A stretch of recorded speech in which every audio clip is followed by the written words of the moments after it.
මාගේ ශාන්තිනායක වූ අමාමෑණී වූ සම්මා සම්බුදු රජාණන් වහන්සේ විසින් දේශනා කරන ලද ශ්‍රී සද්ධර්මය වූ මහා සාගරයෙහි ඇතුළත් වන පිරිත් දේශනාවන් අතරට එක්වන කරණීය මෙත්ත සූත්‍රයෙහි සිංහල අර්ථය පිළිබඳව අපි අද කතා කරමු.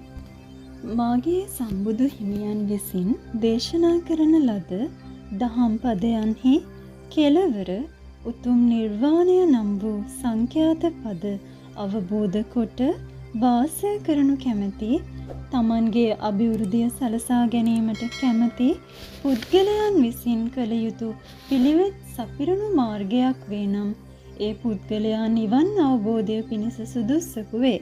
එසේ තමන්ගේ ලෞකික ජීවිතය මෙන්ම ලෝකෝත්තර ජීවිතයද දියුණු කර ගැනීමට උත්සාහ කරන්නෙකුගේ ලක්ෂණ ඇතුළත් සූත්‍ර දේශනාවකි කරණීය මෙත්ත සූත්‍රය. ඉතින් එහෙනම් දැන් බලමු මොනවද දියුණු වෙන පුද්ගලයෙක් සතු ලක්ෂණ කියලා. දියුණු වෙන පුද්ගලයෙක් නිරතුරුවම තමන්ගේ කටයුතු වල දක්ෂ වෙලා වැඩ කරනවා. තමන්ගේ කටයුතු වල තියෙන මනා හැකියාව, තීරණ ගැනීමේදී ඔහු තුළ පවතින ඍජු බව, මෙන්ම ඔහු තුළ පවතින සුවච, කීකරු, මෘදු, නිහතමානී ගතිගුණ ඇති බව කරණීය මෙත්ත සූත්‍රයේ මනාව සඳහන් වෙනවා. එමෙන්ම තමන්ට ලද දෙයින් සතුටු වීමට ඇති හැකියාවද, පහසුවෙන් ජීවිතය පෝෂණය කිරීමට ඇති හැකියාවද, අල්ප පැවතුම් ඇති බවද, සැහැල්ලු පැවතුම් ඇති බවද, සංසුන් ඉන්ද්‍රියයන් ඇති බවද, උතුම් වූ ඔහු තුළ පවතින නුවණද, කඩිසර බවද, ගිහි ගෙවල්හි, ඒ කියන්නේ කම් සැපෙහි, ඇස කන නාසය දිව ශරීරය නම් වූ පංචකාම වස්තුවෙහි නොඇලී සිටීමද කියන ගතිගුණයන්ද දියුණු වන පුද්ගලයෙක් සතුව තියෙනවා කියලා මෙන්න මේ කරණීය මෙත්ත සූත්‍රයේ සිංහලෙන් සඳහන් වෙනවා.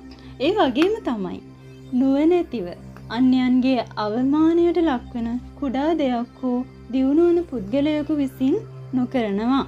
සියලුම සත්වයෝ මේ ලෝකයේ ජීවත් වන සැප ඇති සත්වයෝ වෙත්වා, බය නැති සත්වයෝ වෙත්වා, යහපත් වූ සැපවත් වූ ජීවිත ගත කරන සත්වයෝ වෙත්වායි ඔහුගේ සිත තුළ නිරන්තරයෙන්ම රැව් පිළිරැව් දෙනවා. දියුණු වන පුද්ගලයෙකු නිතරම මෛත්‍රී සහගත සිතින් යුතුව තමන් මෙන්ම තමන්ගේ ලෝකයා පිළිබඳවද වැඩ කටයුතු කරනවා.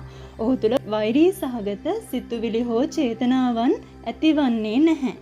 තණ්හාව, බය නිසා තැතිගන්නා වූ තණ්හා බය නොමැති හේයින් ස්ථාවර වූ දිග, කෙටි, මහත, මධ්‍යම, විශාල, සියුම් ශරීර ඇති මේ ලෝකයේ වාසය කරන සියලුම දියගොඩ වෙසෙන සත්තුන්ද තමන්ගේ ඇසට පෙනෙන, ඇසට නොපෙනෙන, දුර වෙසෙන, ළඟ වෙසෙන සියලුම සත්වයන්ද, මේ වන විට උපතක් ලබා ඇති සත්වයන්ද, උපතක් ලබා නොමැති නූපදින සත්වයන්ද, සියලුම සත්වයන් කෙරෙහි ඔහු තුළ පවතින්නේ අසීමිත මෛත්‍රියකි.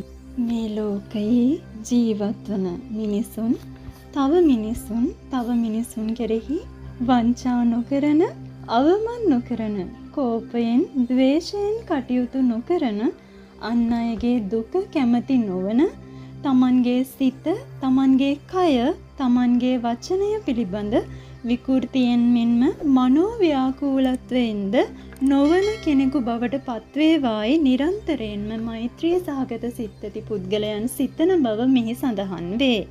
තමන්ට සිටින එකම පුතු තමන්ගේ පනමින් රකින මවමින් සියලුම සත්වයන් කෙරෙහි අප්‍රමාණ වූ මෛත්‍රිය පතුරන පුද්ගලයෙකු බවට දියුණු වන පුද්ගලයා පත්වේ.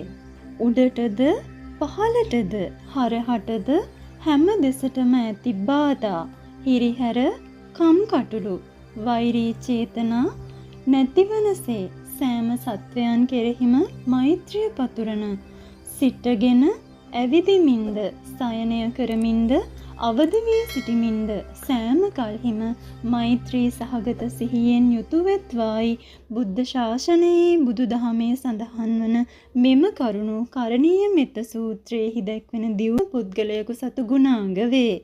අවසාන වශයෙන් මෙම කරණීය මෙත්ත සූත්‍රයේහි සඳහන් වන්නේ මිත්‍යා දෘෂ්ටියට නොපැමිණ උතුම් දැකීමකින් යුක්තව පංචකාම වස්තුන්හි නොඇලී ජීවිතය ගෙවන පුද්ගලයා යලි උපතට නොපැමිණ ඉපිද රහත් බවට පැමිණ නිවන් මගට පැමිණ පිරිනිවන් පාන බවයි.